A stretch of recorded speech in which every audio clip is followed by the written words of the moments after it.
tuned in to Bradford. This is BCB 106.6. Hi, my name is Heather and welcome to Movie Madness. Today I'm here with Finn and we're going to talk Harry Potter. Hello, Finn. The fabled books and movies. Have you read any of the books? No. I will admit that I'm not much of a reader. Neither am I, man. I've never... They're like that thick. Innit? Have you seen the thickness of like the last one? Deathly Hallows? Because I mean that was 2 movies, so Yeah. it was big, but like...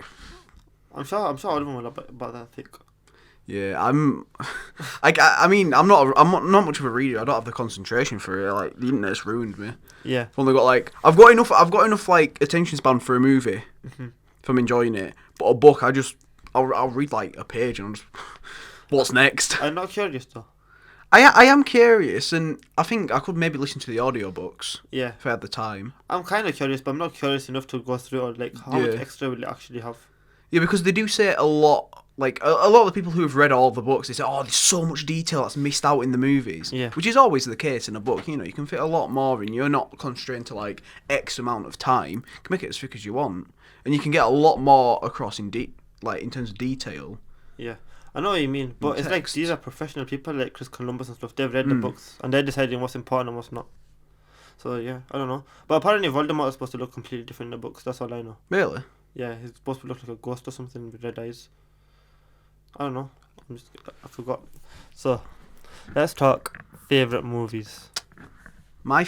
So, do you want mine first? Yeah, My favourite is probably Goblet of Fire.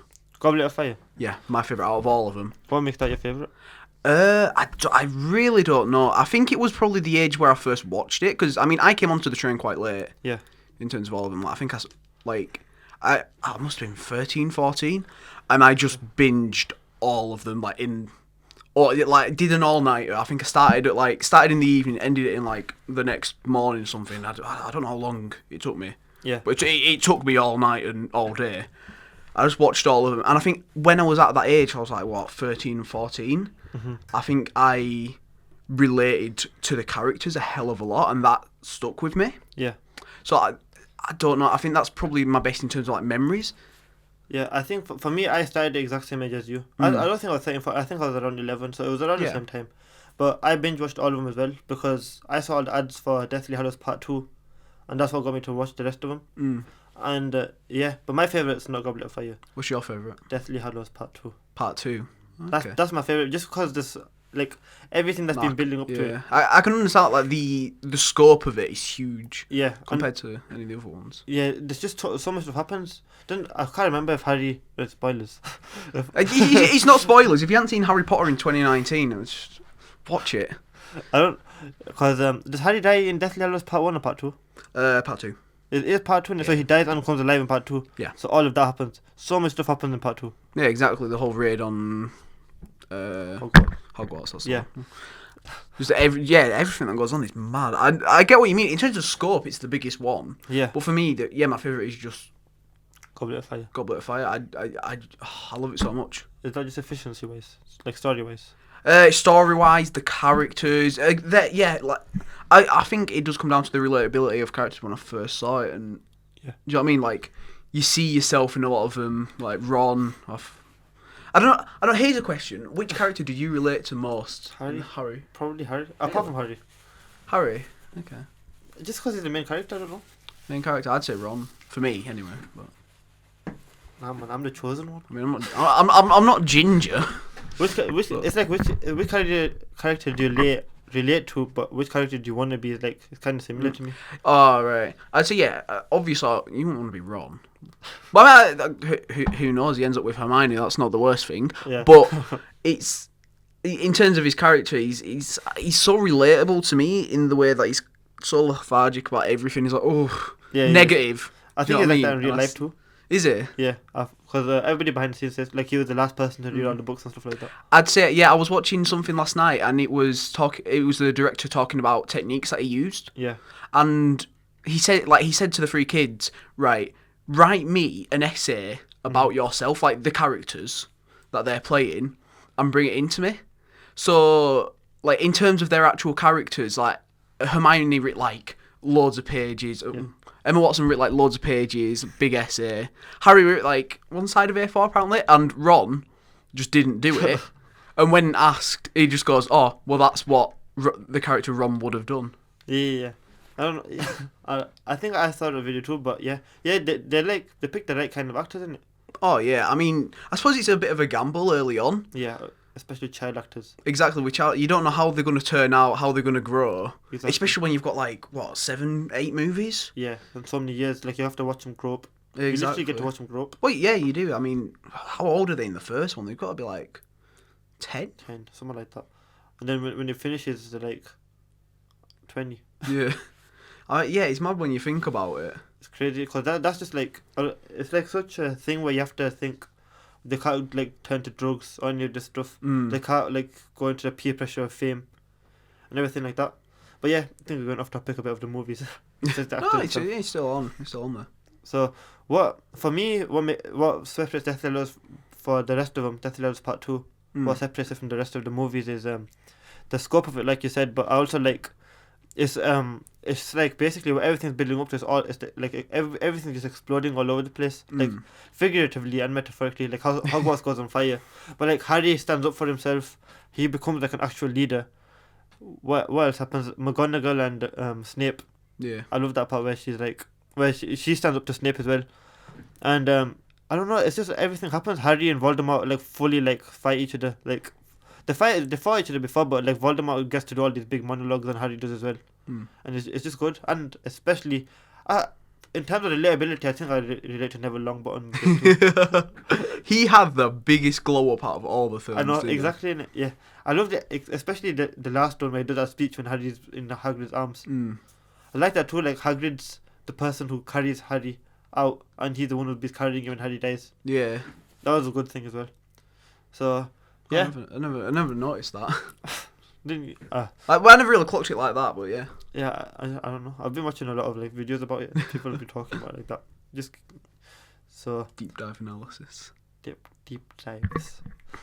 So after this song, we're gonna talk about worst Harry Potter movies. Oh. Unless you got anything else to say about Goblet of Fire. Goblet of Fire, I enjoy it. Harry should not have put his name in the Goblet of Fire. He didn't? Yeah. Or did he? He didn't? Or did he? He did not. Or did he? I don't think he did.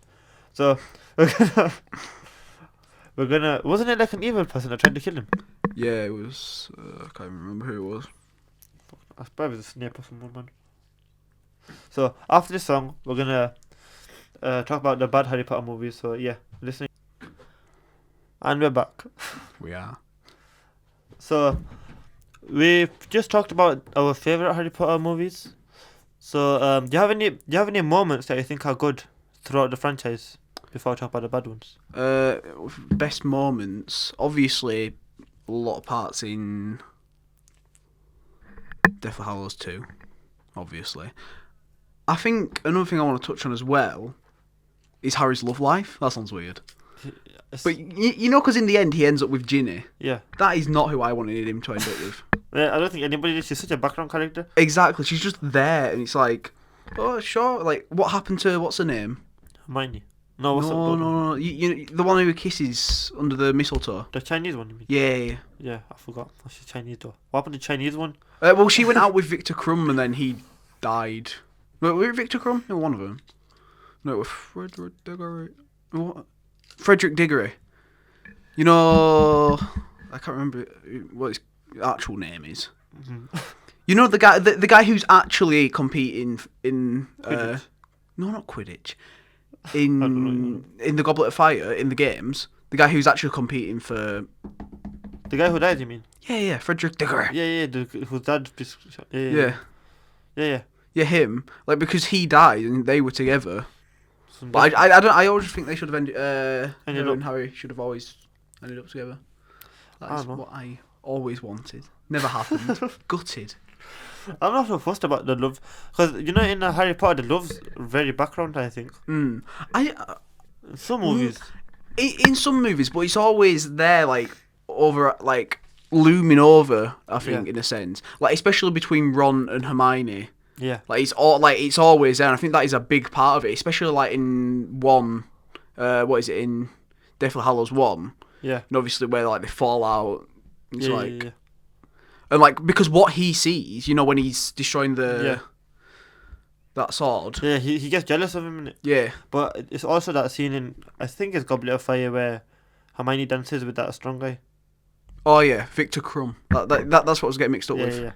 Yeah, when she dances with him, then she's jealous then as well, isn't it? Yeah. So it's like the scene like that, but it's never like cut love scene. No, well, obviously, you know, it's a kids' film, so it's not really Yeah. touched upon as much. But I do think I know. it is a big thing overall, especially when you're looking at all the characters. I mean, if anything, it is all based on like initially love because you know Snape. Yeah. And Harry's mum. Yeah, Snape, Harry's mum, everything like that. It's just Yeah. There's probably just loads of like stuff under the surface about love in it. yeah, Because like Harry's mum protected Harry with love spell and stuff like that. exactly. But anyway, Worst. what is it? Yeah, worst for me. I mean, it's probably going to be the same for you. I don't know. Definitely Hallows one. Yeah, exactly. The hell. It is filler. It is just Exactly. like there's an hour where nothing happens. Like a full hour where nothing happens, and it's just like it's so boring to watch. Yeah, I could never watch that again. I've watched it more than once. Like I watched it the first time, probably didn't think too much about it. I watched it again and realised, Jesus, this is So slow, innit? it is so slow. It's just, I think, isn't most of the movie Harry, Hermione, and Ron just talking? Yeah, I mean, walking. walking, like try to get to all these places to destroy. Yeah. I think it's all like, what's the word for it, where they have to tell us information? Exposition. Yeah, all of it. The whole movie is exposition by the elder one. Yeah, I get that, but it's just a little bit too much exposition. Innit? I think they could have done better with if they had that elder one stuff spread out through the previous movies, because it didn't just come up in Deathly Hallows Part 1, we never knew about it before. Yeah. I think that's one complaint I would probably have about it. Yeah, Elder one should have been built up a bit more. the Holy Trinity, or whatever it is. Yeah. Yeah. That should have been built up a bit more, like it should have been like a big thing in Hogwarts. Well, I think it's kind of played down as well, the fact that Harry just has one of the three... Didn't he break it? What? The wand? No, I'm not on about the wand. You know the triangle, The clock? the circle. Yeah, like he just has one of these three like legendary items. Yeah. Just in his bag. Yeah, So all the time. I just don't understand how they just played it off. Exactly. And then, I don't know, it's just, things like that would annoy me. And then J.K. Rowling says stuff like, she knew this stuff like 20 years ago and stuff. Yeah, I don't like that as well. How because the books are already all written. Yeah. You know, the films are already all out. They have been for a few years now, and now she's going on Twitter saying, "Oh yeah, actually these characters were gay, or actually this character was X and Y," and it's. The books are out, the films are out. Leave them alone. I feel like at this point she's just doing it to pander to an audience, and kind of make it seem more PC, like in today's terms. But at the end of the day, no one really like. I hadn't heard any complaints about the representation of the LGBT community in Harry Potter before. Maybe there is that demographic, But don't get me wrong. But it's not. It wasn't a big thing. No one was outraged by it. I know, yeah. Why bring it in? Do you know what I mean? Only one of the things people used to say was about diversity, because everybody in Hogwarts was white. Oh yeah. But I know what you mean about the tweets. It's the wrong way to go about it. Like, if she really feels like it. Yeah. I mean, to be fair, there are 4 new Harry Potter books coming out this month or next month. Yeah, but they're all prequels, aren't they? Are they? I think it's like history of Hogwarts and stuff. Ah, right. But what was I saying? Yeah, 4 new. I saw that on YouTube and I got a bit shocked when I saw it. But don't like just tweet Dumbledore's gay or something. Yeah. Like make a prequel book and then let people figure it out. Yeah, exactly. Like in it rather than just putting it on Twitter, because I mean Twitter's it's used for everything now, but it's not where you publish books. Exactly, and it's just weird. Like, I don't think it's like she's collaborated with all these filmmakers and stuff, and now she don't know him anymore. And it's like she's trying to get the glory she used to have, like, because nobody talks about Harry Potter anymore. Yeah, I mean that's probably why she's releasing 4 new books. Yeah, and the second Fantastic Beasts was a massive flop. I haven't seen either of them because I know they're not very good. The first one's okay, but the second one the first one was like, okay, the second one's gonna be good. The second one's gonna be good. The second one was just not good. So like nobody cares about it anymore. I liked Harry Potter, but I don't want to put the time in and get invested again. Yeah. Especially to a franchise that apparently isn't that good. So. It's filmed really well. No, yeah, I mean, obviously, you know, it's 2018, 2019. It's David Yates as well, I think. Is it? Yeah. Oh, well. So he's come back for it. Yeah. But, yeah, obviously. There was hype around it, Johnny Depp and everything, but, you know what I mean? Like, it's not the same hype as Harry Potter. Oh, obviously. You won't get that again in the same franchise. World, yeah. So, we both unanimously agree that Deathly Hallows Part 1 is the worst. Yeah. So, what's the... So, do the second worst, though? Because we've both got the same answer. Second worst, have we? Oh, second, right, yeah. So, my other least favourite, going to be a controversial one here, I imagine. The first one. Sorcerer's Stone. Sorcerer's Stone, Philosopher's Stone, if you come from the UK. I don't get that one. I don't know what that was. But that is my least favourite. For me, it's boring. I really don't enjoy it. I know it's the first one. It's set up everything. It's all like magical Christmas film. That's probably why I don't like it, because it's not. I'm not a Grinch or anything. It's just not. It's further away from my taste than the later ones are, because they're a bit darker. I know what you mean, but I really enjoy the Columbus films purely for the fact of the feelings they get. Like, it's really warm movie. Like, sure, they get dark at the end, but I don't think you can appreciate the darkness unless you've seen the light. But like the whole movies are like in this warm kind of colour, and it's all like Christmassy and stuff, and it's all like, it's like a safe place to be. Yeah, well that's what I'm saying though. I think that's why I don't like it as much, because that's not really my kind of thing. That whole warm, festive family film, I don't. Yeah, I know exactly what you mean, but I really like how the tones change with the same actors and the same writers and everything. I like how that's all in one franchise. Yeah. Oh yeah, I think definitely the tone of it developed with the characters. Yeah. And like their age and like their maturity. Yeah. But it just didn't do it. It did not do it for me. And I know that's a lot of people's favourite films as well. Yeah, it's the first one. I really like it. I really like how it introduces everybody. Like. Oh yeah, I'm not saying it's a bad film. It's got some of my favourite scenes in it as well. The train scene when they're all having disputes in the train right at the beginning, when they just said I'll have the lot. It's like scenes like that. It's like, it reminds me of like the scene. When you think about that scene though, he's just bought out the entire cart of from the train. Like, no one else on that train can buy anything now. If you think, he's just like a spoiled brat, just like yeah, I'll have all of it. Let me take every single candy on that thing. They have more trolleys though, and they have magic. Well, yeah, they have magic. But do you know what I mean? Like, just like the initial thought of it, it's just like, he just bought out the entire for Ron train. Because he saw Ron with the sandwich and he was just like, yeah. No, but I mean, I suppose that's like, he comes in generous. Yeah. So obviously he's got all this like money. Yeah. Like in the bank, but I think I've always thought that's just. Yeah, I know what you mean. Really selfish. Hermione does come in though. She says somebody loses a toad, so some other people have been eaten on the train. Oh yeah, I mean that's how she's introduced. So I think that's. I really like the scene where they have the 3-headed dog, and they have to sneak around into that massive chess place, and then there's Quirrell right at the end, and Voldemort's promising Harry that he's going to give his parents back, and he's got like the stone in his hand. Oh yeah. And the whole place is on fire. That's like one of my favourite scenes of Harry Potter. Really? Because he's just like a little kid. Yeah. And the whole place is on fire, and he has the stone in his hand, and he's still standing up to Voldemort. That's just like pure Harry Potter. It's like pure like.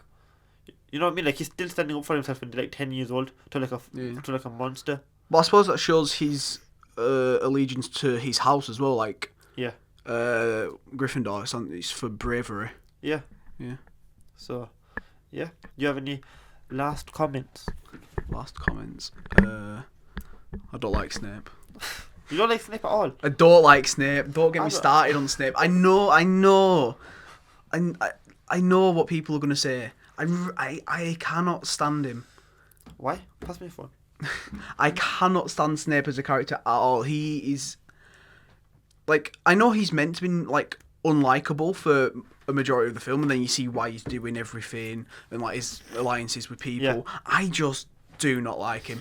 You still don't like him even after the end, and you go back and watch it again.